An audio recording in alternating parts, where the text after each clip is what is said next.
भगवान शिव से विलग होकर अपने शरीर को भस्म किया, हिमालय के यहां जाकर के पार्वती जी के रूप में प्रकट हुए। हिमालय पुत्री पार्वती बाल्यावस्था से ही निरंतर ध्यानस्थ रहना शिव अनुराग में। जब किशोर अवस्था हुई, किसी से कोई संभाषण नहीं करती थी माता जी, हर समय भगवान शिव के ध्यान में निमग्न रहना, कठोर तप करना शुरू कर दिया। जो बिल्व पत्र सूख कर गिर जाते थे, माता जी उसको अपने मुख में रख करके पा लेती। एक बिल्व पत्र, अपर्णा, शरीर सूखने लगा, माता जी का नाम अपर्णा, भारी तपस्या। भगवान शंकर को एकदम बोध हुआ कि सती का जन्म पार्वती के रूप में हिमालय के यहां हो चुका है और वो हमारे लिए कठिन तपस्या कर रही है। तो सप्त ऋषियों को बुलाया और उनसे कहा कि जाओ इनके प्रेम की परीक्षा लो। जानते हैं, सब कुछ जानते हुए भी ये होता है। जैसे लोग कहते हैं भगवान जानते हैं अपने भक्तों को, तो परीक्षा क्यों लेते हैं? तो पढ़ाया तो टीचर ने ही है, तो सालाना परीक्षा तो होगी ही कि तुम क्या पढ़े हो। ऐसे तुम्हारे प्रेम की परीक्षा होगी। तुम हरि को चाहते हो या हरि की रची हुई माया को? हरि की हुई रची हुई माया में आकर्षित हो गए तो जीरो आ जाएगा। और हरि की तरफ देखते रहे, माया से बच गए तो नंबर आ जाएंगे। 100 के 100 आते हैं, यहाँ 98 96 नहीं आते। 2 ही चैप्टर हैं, हरि पसंद कर रहे हो या हरि की माया। हर भक्त के सामने आता है, तो प्राय लड्डू ही खाने को मिलता है। बचता वही है जो माने हुए प्रपद्यन्ते माया में तम तरंति थे, केवल हरि। पार्वती पहि जाई तुम प्रेम परीक्षा लेहु, गिरि पेरि पठयहु भवन दूरी करेहु संदेहु। हे सप्त ऋषियों, जाओ, हमारी आज्ञा है। पार्वती की प्रेम की परीक्षा लो, यदि पास हो जाए तो उनको तपस्या से निवृत्त करो। बोलो महादेव जी प्राप्त हो जाएंगे। जाओ भवन को चली जाओ, तपस्या की आवश्यकता नहीं।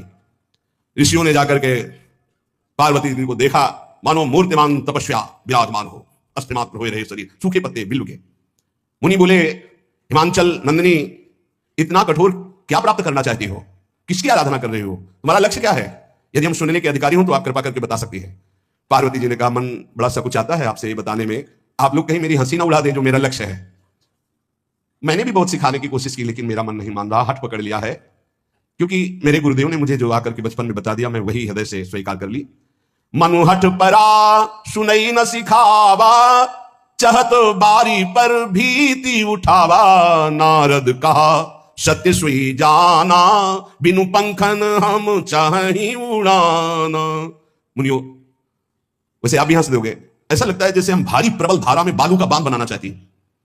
कहां भगवान शिव और कहां मैं? मेरे गुरुदेव नारद ने बचपन में आकर के कहा, तुम्हारे पति देवाधिदेव महादेव होंगे। बस मैं तब से अपने पति की प्राप्ति की आराधना कर रही हूं। पता नहीं आप मेरी बात सुनकर हंसेंगे कि मानो बिना पंख के मैं आकाश को छूना चाहती हूं। ऋषि हंस पड़े और कहा, बात तो सही है, पर्वत से उत्पन्न हुई हो तो इसलिए तुम्हारी बुद्धि भी हमें लगता है जड़ ही है। नारद के उपदेश से आज तक किसी का घर बसा है? नारद के उपदेश से किसी का घर बसा है? अरे जिस जिसका उपदेश किया उसको बैरागी बना दिया, गृहस्थी तो बनाया नहीं। नारद उपदेश सुनकर किसी का घर बसा हो, ऐसा तक प्रमाण नहीं है। देखो,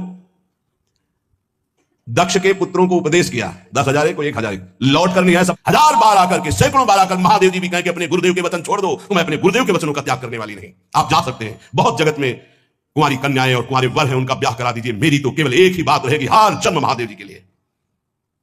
समस्त सप्तऋषियों ने साष्टांग दंडवत की और कहा, जगदम्बा आप नित्य शिव की अर्धांगिनी, भगवान शिव ने ही मुझे भेजा था आपकी परीक्षा के लिए। जाओ, भगवान शिव सब जान रहे हैं, ब्याह पक्का, अब आपको तप करने की जरूरत नहीं है।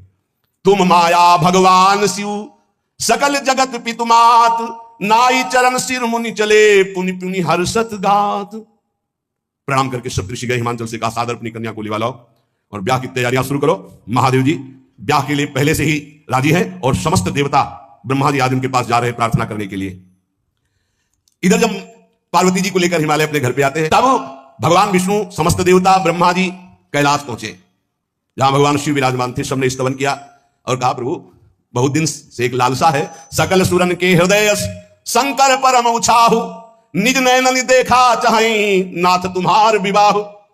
भगवान विष्णु, ब्रह्मा जी, समस्त देवताओं ने कहा, प्रभु हम सबके मन में एक उत्साह है, आप दूल्हा हो, हम सब बराती हो, आपका विवाह देखना चाहते हैं। प्रभु ये उत्सव देख ले तो हमारा जीवन सार्थक हो गया, आप हां बोलो। कामदेव के मद को चूर करने वाले आपको दूल्हा रूप में देखना चाहते हैं हम सब। स्वामी का स्वभाव होता है सेवक को सुख देना। पार्वती जी ने अपार तप किया है आपके लिए, आप उनको अंगीकार कीजिए। भगवान विष्णु, ब्रह्मा जी की प्रार्थना सुन करके भगवान शिव जी ने कहा, तथास्तु, ठीक है, व्यापक का। देवताओं ने नगाड़े बजाए, फूलों की वर्षा होने लगी, देवाधिदेव महादेव की जय के नारे कैलाश में गूंजने लगे। सप्तऋषि भगवान शिव के पास आए, कहा, प्रभु बड़ी अनन्य है पार्वती जी आपकी, अखंड प्रेम है। हमने बड़ा छल करके उपदेश किया, लेकिन उन्होंने कहा कि मैं नारद जी का उपदेश नहीं त्याग सकती, करोड़ों जन्म लूंगी और हर जन्म महादेव जी के लिए। भगवान शिव जी की आंतरिक वृत्ति जो पार्वती जी की प्रीति की है उसे कोई नहीं जानता। बहुत विरह में रहे, ऐसा न समझे कि देवादिदेव महादेव जी परम उदासीन है, नहीं। सती जी के वियोग में बड़ी विचित्र दशा महादेव जी की हुई थी। सप्तऋषि फिर गए पार्वती जी के पास और कहा, बीच में घटना घट गई, कामदेव गया था, महादेव जी की समाधि को भंग किया, तो महादेव जी ने कामदेव को भस्म कर दिया, तो ब्याह का मतलब क्या रह गया? भवानी ने कहा, तो तुम क्या अभी तक भगवान शिव को काम युक्त देते थे क्या तुम समझते हो तुम्हारे जान काम अब जा रहा? अरे अब लगे सम्मुर है सभी कारा, तुम्हारी नजर में अभी तक भगवान भिखारी थे और अब काम को भस्म किया है। अरे हमने भगवान शिव की आराधना की, हमारे जानी सदा शिव जोगी, अज अनवद्य अकामो अभोगी। मैंने तो शिव को सदा ही योग संपन्न ब्रह्मबोध देखा है। वचन और कर्म से, मन से मैंने यदि भगवान शिव को अपना स्वामी माना है, योगी, अजन्मा, अनिंद्य, काम रहित, भोगहीन, तो निश्चित मुझे प्राप्त होंगे। भगवान शिव के पास फिर सप्तऋषि गए, बोले प्रभु गजब की निष्ठा है, केवल आपके प्रति प्रेम है। ब्रह्मा जी ने लगन रची, सप्तऋषियों को बुलाया और कहा, ब्याह दोनों तरफ, ये लड़की पक्ष की लगन, ये वर पक्ष की लगन। ब्याह तय हो गया, दिन नक्षत्र घड़ी, नगाड़े बजने लगे देवताओं के लिए, सुमन वृष्टि हुई। ब्रह्मा जी ने सबको बुलाया, हिमालय ने सबको निमंत्रण दिया, बड़े बड़े पर्वत भेंट लेके आ रहे हैं, बड़े बड़े रसनिधि समुद्र भेंट लेकर के आ रहे हैं। वहां भोजन पान के लिए हिमालय के पास कोई कमी थोड़ी थी, रस की नदियां बह रही थी, विविध प्रकार के रस, विविध प्रकार के फल, विविध प्रकार के भोग वहां सब व्यवस्थित किए जा रहे हैं। ब्रह्मा जी ने कहा, देखो सबसे पहले नारायण की समाज रहेगी, दूल्हे की नहीं रहेगी, नहीं तो गाली ही पड़ेगी। हिमालय के यहां प्रवेश पाने के लिए बरातियों में सबसे पहले नारायण, फिर देवराज इंद्र का परिकर, वायु देवता, अग्नि देवता, सबसे पीछे दूल्हा की बारात। बात तय हो गई, ऐसे ऐसे सब लगे समारन सकल सुर, वाहन विविध विमान, हो ही सगुन मंगल सुबद, करहि अप्सरा गान। सब अपने अपने वैभव संपन्न सब तैयार हो रहे हैं। बोले महाराज दूल्हे को तैयार किया जाए। शिव ही शंभुगन करहि सिंगारा, जटा मुकुट अहि मोर संवारा, कुंडल कंकन पहिरे ब्याला, तन विभूति पट के हरि छाला, शशि ललाट सुंदर सिर गंगा, नयन तीन उपवीत भुजंगा, गरल कंठ उर नर सिर माला, अशिव वेश शिव धाम कृपाला, कर त्रिशूल अरु डमरु विराजा, चले बसा चढ़ी बाजही बाजा, देखी सी वही सूरत्रिय मुस्काही, बरलायक दुल्हनी जगनाही। दूल्हे की तैयारी हो रही भाई, चिता की भस्म, चिता की भस्म, इसे पाउडर ले लिया, पहले चिता की भस्म लगाई गई, अब जटाएं बांधी गई। जटाएं से त्रिभुवन को विनाश जब करना होता, जटा खोलकर जब तांडव करते तो कोई नहीं बचता। जटाकटा संभ्रमं भ्रमण निलंब निर्झरी, बिलोलवी चिवल्लरी विराजमान मूर्धनि, धगत धगत धगत जो ललाट पट्ट पावके। तीसरा नेत्र मानव विश्व का विनाश करने के लिए उसे पटबंद किए हुए विशाल जटाएं। जटा का तो मुकुट सवाल आ गया, जटा बंधे का ऐसे सांप, ये मुकुट सांप, और कुंडल करिया और भूरी भी थी। हाँ सोने चांदी के लिए डंक मार दे तो बेहोश हो जाओ ऐसे। पहिरे ब्याला, बाजूबंद छोटे फण वाले है, कोई पनिहा कोई दुमहा ऐसे, और ऐसे जनेऊ वासुकी नाग, गले के माला भगवान का विभूत, ऐसा स्वरूप है। और शेर की छाल नीचे, शशि ललाट, द्वितीया का चंद्रमा, शशि ललाट ये मुकुट, द्वितीय का चंद्रमा, सुंदर सिर गंगा, भगवती गंगा फवारे नहीं उठते जटा के बीच से गंगा जी। नयन तीन, माथे गला बंद है, दो खुले हैं।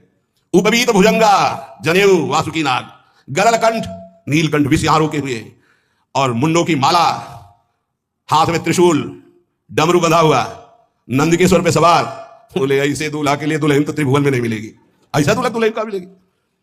अच्छा दूल्हा सज गया, ब्रह्मा जी ने देखा, बोले महाराज आगे आपकी सवारी। नारायण भगवान उनके चतुर्भुज पार्षद, शोभा सुगंध सौरभ, आगे गरुड़ पे सवार, पीछे हंस पे सवार ब्रह्मा जी अपना परिकर, देवराज इंद्र। भगवान विष्णु जी दूल्हे की तरफ देखे, बोले महाराज विष्णु कहा अस बिहसी तब बोल सकल दिशिराज, बिलग बिलग हुई चलो सब निज निज सहित समाज। कोई भी दूल्हे के पास मत फटको, पीछे रहने तो सब अलग अलग समाज चलो, नहीं पानी नहीं मिलेगा हिमालय के अगर आगे ये हुई तो। अब तो वर अनुहारी बरात न भाई, हंसी कर हो पर पुर जाई। नारायण ने कहा कि दूल्हा के अनुरूप ही हम सब बराती नहीं भैया, दूल्हा सबसे पीछे, सब बराती क्रम से पहले हम, फिर ब्रह्मा जी, फिर देवराज इंद्र, ऐसे सब। भगवान शिव ने कहा तुम अपने पार्षद सब लिए हो, तो हम बुलाते हैं श्रृंगी निकालिए, जे ही बजाया तो भगवान शिव के पार्षद आ गए।